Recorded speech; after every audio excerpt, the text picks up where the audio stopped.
You are listening to Look Who's Talking. I am Cameron Minter, your co-host, and our wonderful Head Start director, Jessica Coffey. Hi, Cam. Is our host. How are you? Yeah, I am. You are the host. I Don't really get it think twisted. you're the host. No, you're the host. I just run the board. If the Okay. board could be ran by itself, you'd be sitting here by yourself. How about that? I'm doing good, Cam. I'm doing good. I'm doing good. The weather is nice. It's starting to get nice. Yeah. But it, Although, how have your allergies been? You know what?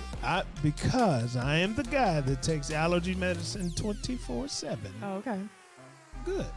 See, I'm the person who's supposed to take allergy medicine year-round, and I don't. See? You're like my daughter. I take I'd be it like, when- did you take your allergy medicine? Because you can't wait until allergy season to try to take allergy medicine because it's got built up in you. Well, that's what I do. Yep. But you know what? My allergies are worse in the fall than they are in the spring. You know, but I say that, I take it all the time, but I have an adjusted life. Mm-hmm. Like, today's a great day to roll down the window, right? Ride home. If I do that, by the time I get home, I am done. Done. So, yeah. My allergies are in check, but they don't mean a whole lot when I can't enjoy life the way I like to. Well, let's hope the allergies stay away from me. Here's a question for you. Mm-hmm. Do you keep a clean car? You took too long. I mean, go. That's my answer. Okay. Well, my car is clean right now. Okay. So when you do you clean it or do you take it to get clean? No. Yeah. I take it to get clean. So you're not a car wash girl. You out know there? what? I used to be when I first got my car. Yeah, listen, you loved it. When you loved it, I was washing that baby every Saturday. And now I'm like, hey, this means of equipment is to get me from A to B. I know what you mean.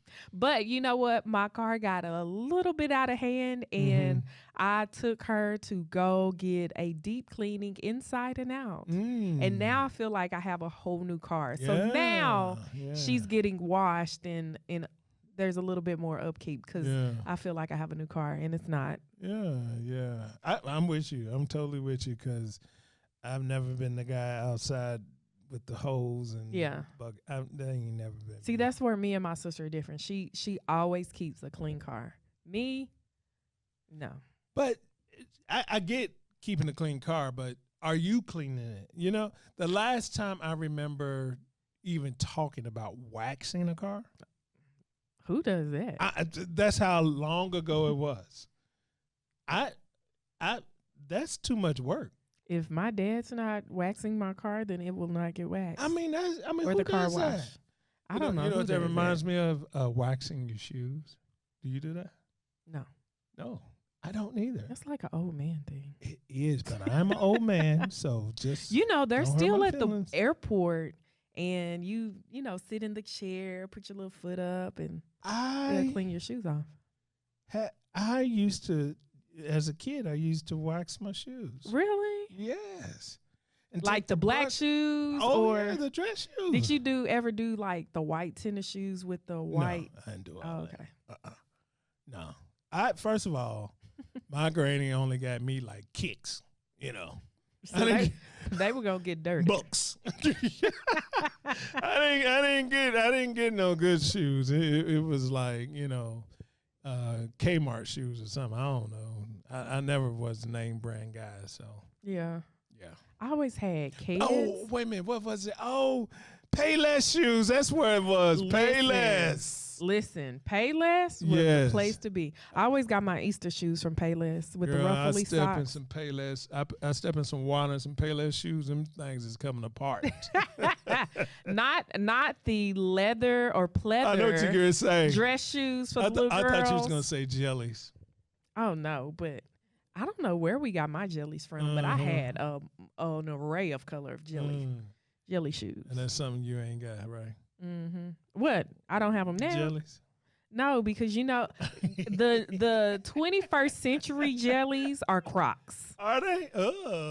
Just think about, like, we used to wear jellies all the time. No, Yeah. Crocs are the thing.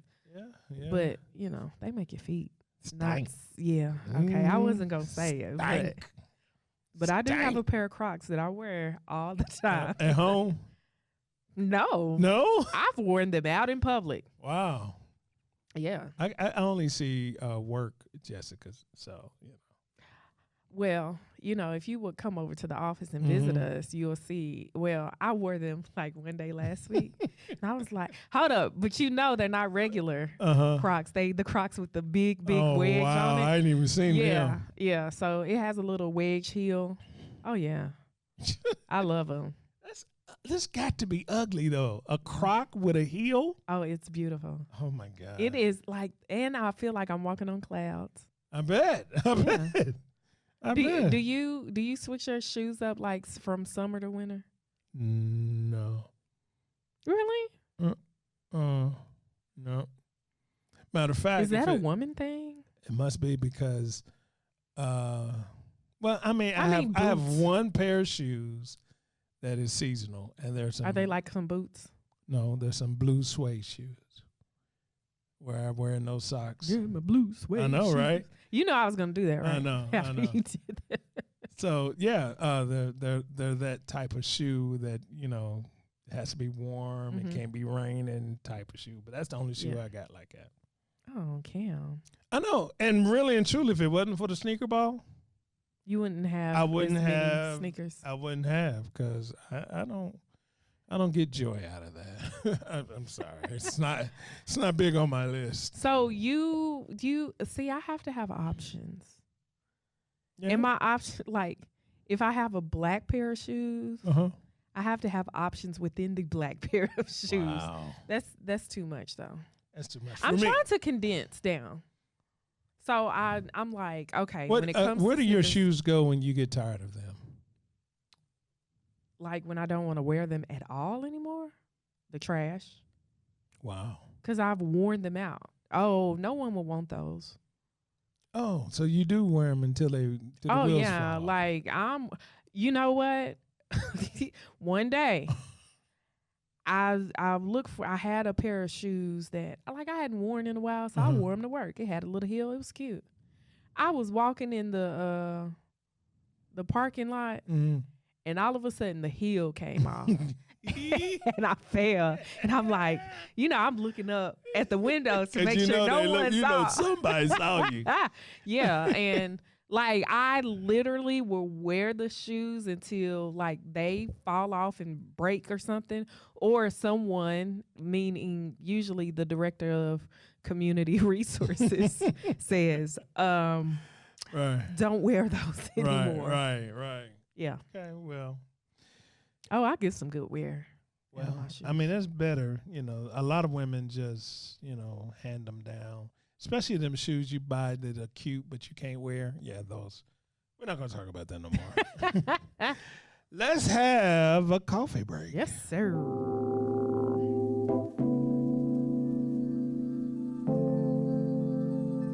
Okay, so for today's coffee break quote, I would like to say from Albert Einstein, a ship is always safe at the shore, but that is not what it is built for. Yeah.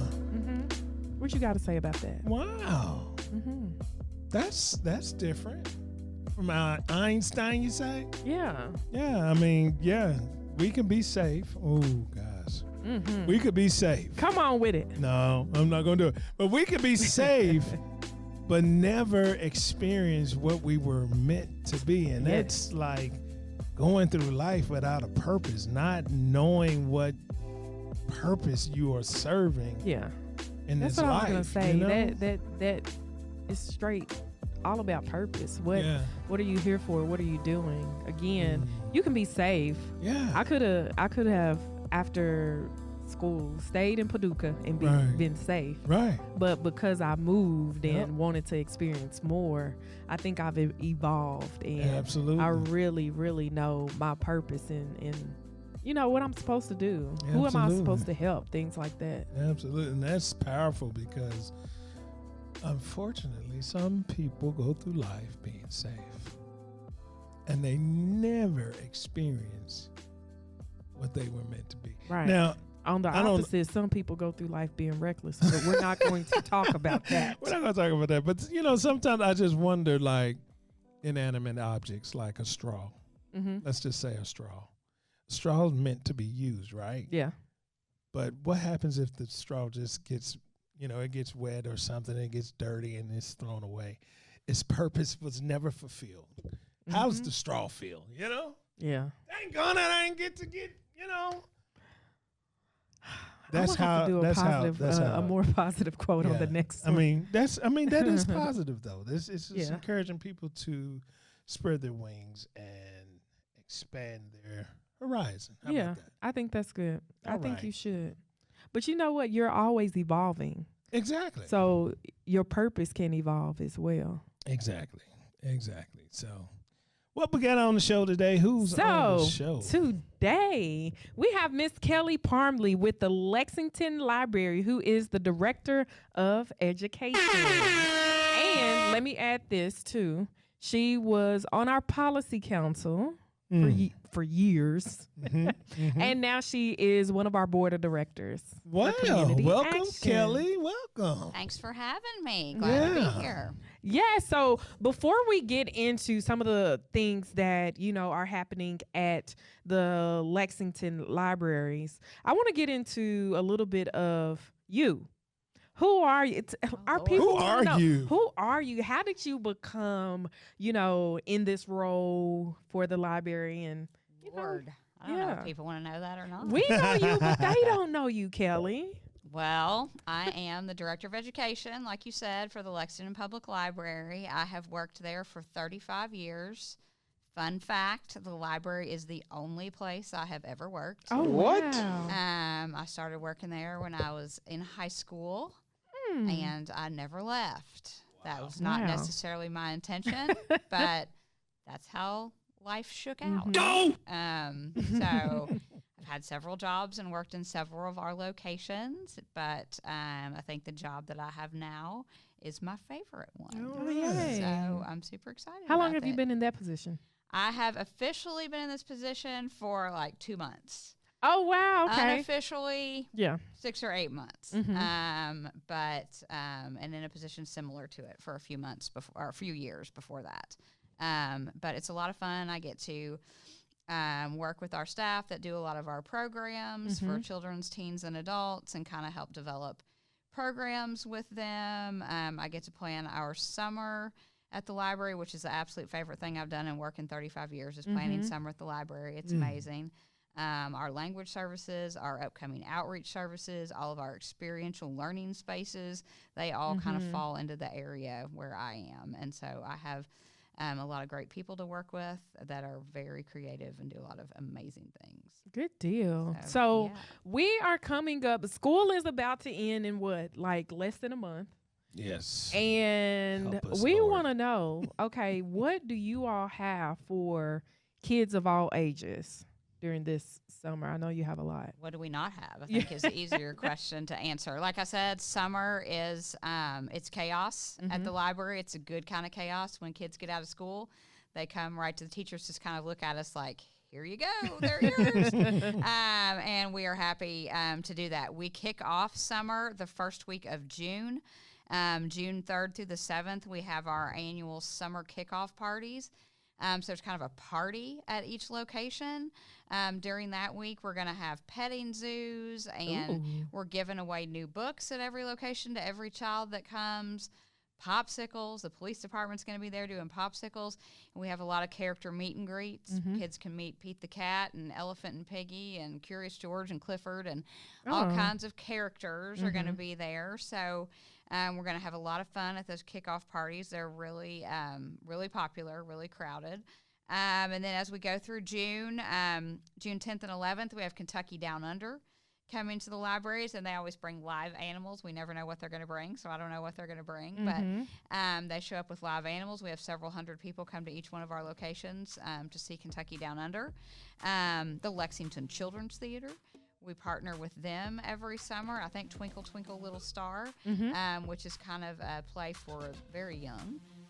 is the one that they're going to be doing with us. Jim Gill, who is, if you're a librarian, if you're a teacher, a preschool teacher, a teacher of young children, Jim Gill is a children's musician that you know. He's nationally renowned, and so we get to be a stop on his national tour this year. So really, really excited to have him at all of our branches. But then the big one is going to be July 9th and 10th at the Central Library, and we're going to have Bluey. So that's kind of a big deal. Yeah. We're calling it the Blue Dog Bash. So you see the word Blue Dog Bash, Bluey. Well, we've got to go. We're going to take a quick commercial break, but she ain't even halfway done with what they doing. We're coming back. We are talking with Kelli with the Lexington Public Library. You're listening to Look Who's Talking.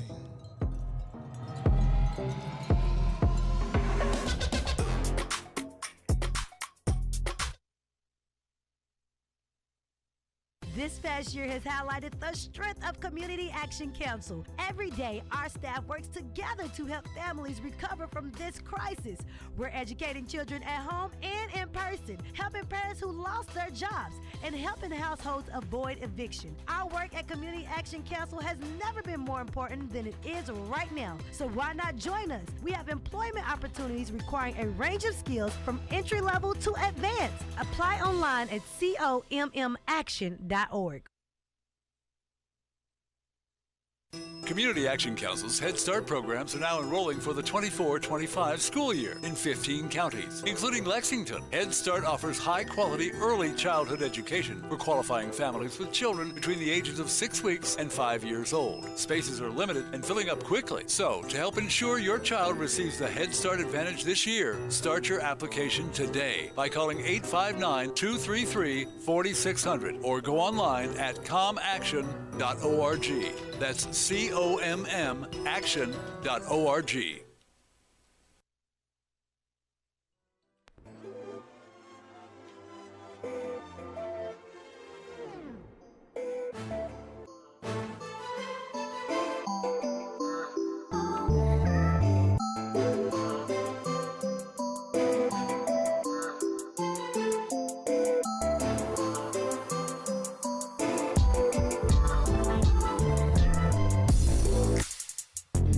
Are listening to Look Who's Talking, and we're talking with Kelli Parmley from the Lexington Public Library.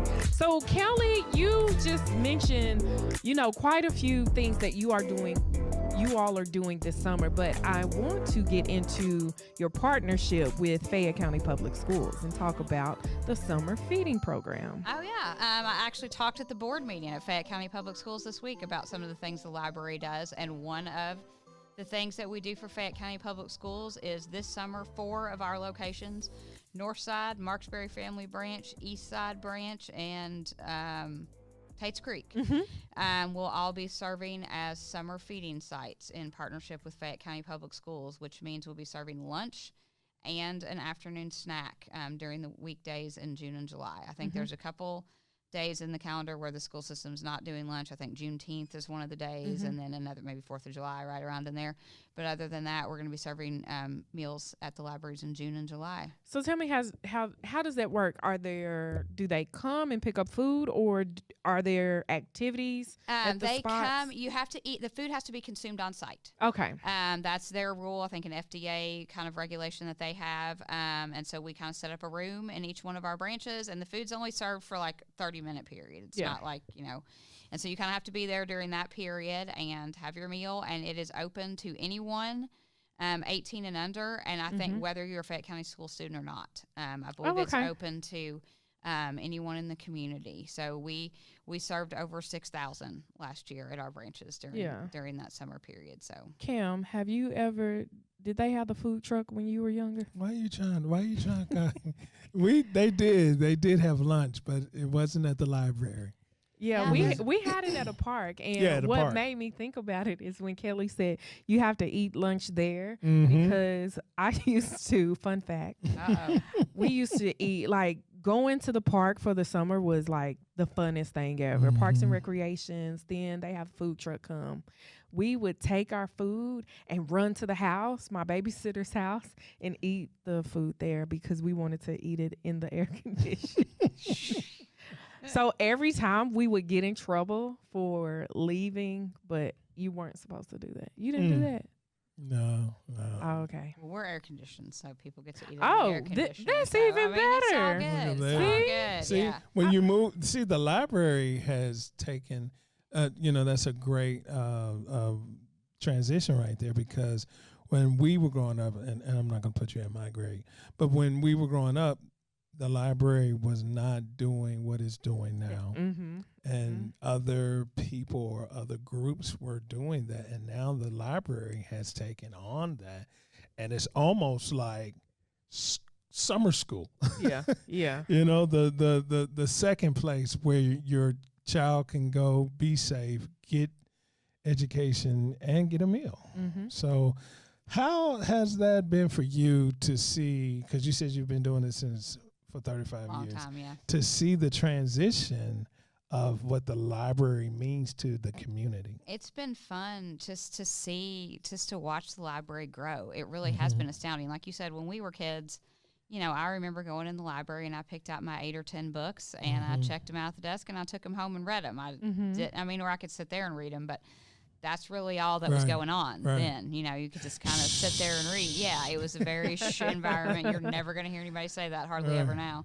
But there's just all kinds of things going on all the time for people of all ages. You can read your books, and we have quiet spaces to do that, but we have programs going on all the time, story times going on, classes. We have the maker spaces where people are coming in and just making astounding things at the library. Oh, wow. People are podcasting at the library because we have a digital studio. We have the video podcasting. I didn't know that. All those things are going on.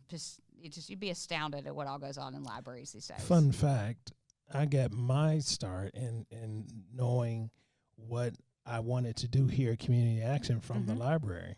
Tell us Did about you go to that. the Northside Digital Studio? Yes, I did. All right. wow. Way to I go. went there. I got educated on the equipment and the software, and that was what I was able to use to say, this is what we need for me to do. You know what I'm saying?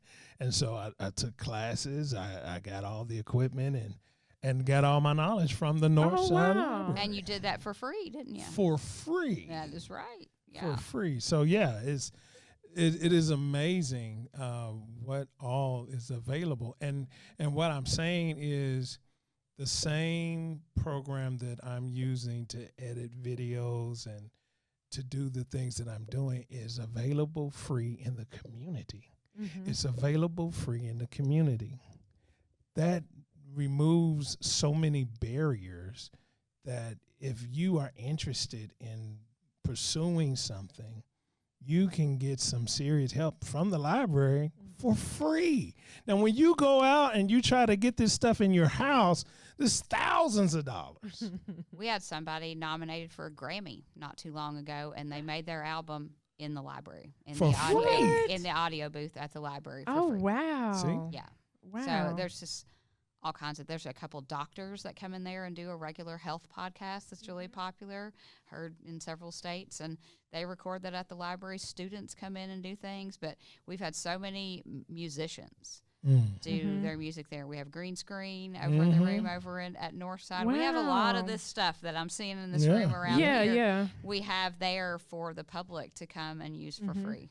And we're adding an extra audio booth actually in the next few weeks because the demand is so great. And then that audio booth will have the podcasting capability as well as the capability to do video podcasting. I mean, as did well. you think 35 years ago when you started at the library that, it would evolve into what it is No, now? I have no idea. It's been amazing to watch the library grow and just to see the impact that we've had, the projects that we've been involved in, the things the free services that we're able to provide and help people get their start, whether they're starting a business, making an album, learning a new skill, learning a new hobby. I mean, anything is possible at the library. So it's an amazing place to work. So what I want to move on to is, we're about to have our promotion ceremony for those kiddos who will be going to kindergarten. Tell us about some of the kindergarten programs that you all have.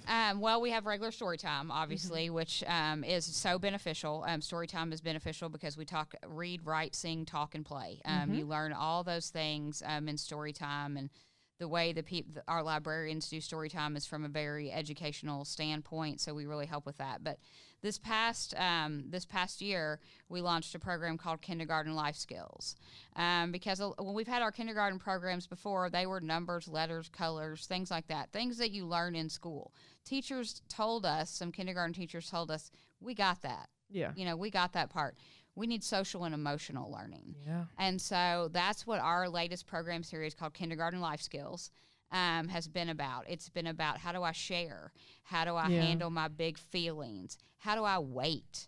How am I able to take care of myself? Because so many of these kids, they start school and mom has always tied their shoe and opened their milk for them and done everything. They don't know how to do anything themselves, how to be independent. And when you start school, and we ask the parents to come to these programs as well, but the parents' role, when you want to jump in and do that for the child, don't do it. That's not how this works. You need to step back and watch them learn it. So that program has gotten a lot of positive feedback and been successful. Good. We're probably going to cycle it around again in the fall when the new school year starts, to get these little ones ready for school. Yeah, that's one thing I love about Head Start, because we make lesson plans individualized, but social emotional is really, really big. It is. We have parents come and say, my child said I need to go take a break and breathe in and breathe out because to regulate my emotions. Yeah. And I'm like, we go through that with children. Yeah. People that don't have any brothers and sisters, grow up with no brothers and sisters, they don't know how to share. They've never had to. I have a sister. And I don't know how to share, but I'm working on it. I didn't have to. I don't have any siblings, but I always tell my wife and my daughter, let them go, because they have so much more freedom at school than they do at home, and which seems to be the opposite. You know what I'm saying? And it's like, it's dinner time and she wants to put him in her lap and feed him. No, he's doing all of that at school now. So it's just that transition, and Head Start is providing that. Well, kids also play mind games. Of course. Because when they get home, when they get home, they know, this is what's going to be expected of me, nothing. Yeah. But when I come to school, I have responsibility. I have to, do it myself. Yeah. Which I love that, because, and I don't know about you all, but, having parents come in and see the process of what it takes to, either run a classroom or help the child understand independence and things like that. COVID did all the training. We don't want to learn anymore about what it takes to run a classroom. We don't want that no more.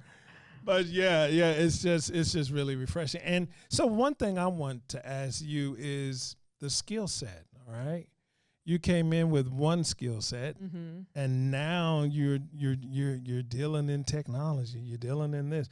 What does it take for you to continually flip the script and pivot and learn something new? That's a really good question. I don't know how that's happened, but like you said, when I did come out of library school, my skill set was you come in and you ask me a question and I can go get a book off the shelf and I can flip through and I can find the answer to your question. Yeah. Well, the internet changed all that, so then you had to shift your skills from looking it up in a book to learning how to search on the internet, knowing which sources were viable and which ones weren't. Because, we can find anything on the internet, let's be honest. Some of it might not be might not be accurate. Exactly. So kind of judging the validity of different things, we've had to do that. We've had to turn some of our time into programming and trying to do the fun. And that's kind of a fun opportunity for people that have various interests, and they can turn some of those interests into programs for the public.